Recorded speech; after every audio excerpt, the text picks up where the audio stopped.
அஸ்ஸலாமு அலைக்கும். சூப்பரான ஈஸியான இஃப்தார் ஸ்நாக்ஸ் எப்படி செய்கிறதுன்னு பார்ப்போமா? அதுக்கு ஃபஸ்ட்டு நான் ஒரு 5 ப்ரெட்டு தண்ணியில் ஊற வச்சு நல்லா புழிஞ்சு எடுத்துக்கிட்டேன். அதுக்கப்புறமேட்டு உருளைக்கிழங்கு வேக வச்சும் எடுத்துக்கிட்டேன். ஒரு 2 பெரிய உருளைக்கிழங்கு வேக வச்சு எடுத்துக்கிட்டேன்.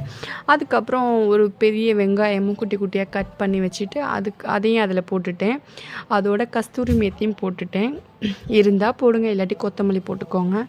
அதுக்கப்புறமேட்டு கொஞ்சமாக ஜீரகத்தூள், மஞ்சத்தூள், இஞ்சி பூண்டு பேஸ்ட்டு, கரம் மசாலா, மிளகாத்தூள், தேவையான அளவு உப்பு இதெல்லாம் போட்டு கொஞ்சோண்டு லெமன், ஆஃப் லெமனை கட் பண்ணி அதை நல்லா புழிஞ்சு விட்டுக்கிட்டேன்.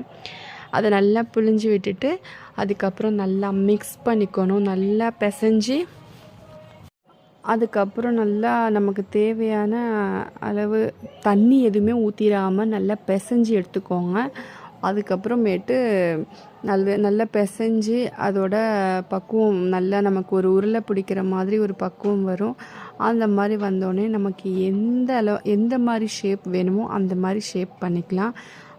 அதே மாதிரி பிரெட் க்ரம்ஸும் வச்சுக்கணும். ப்ரெட்டை தூள் பண்ணி எடுத்து வச்சுருக்கேன். எனக்கு இந்த மாதிரி ஷேப் நான் உருளை பிடிச்சி வச்சுருக்கேன்.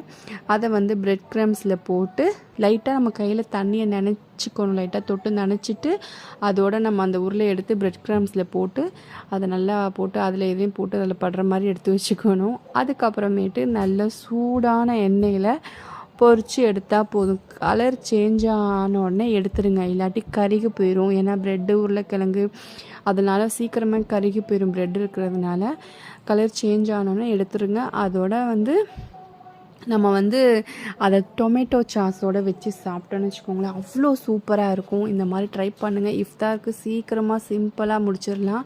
சூப்பராகவும் இருக்கும், டேஸ்ட்டாகவும் இருக்கும், ஈஸியாகவும் இருக்கும். பிடிச்சிருந்தால் லைக் பண்ணுங்கள், ஷேர் பண்ணுங்கள், சப்ஸ்கிரைப் பண்ணுங்கள். பாய். அஸ்ஸலாமு அலைக்கும்.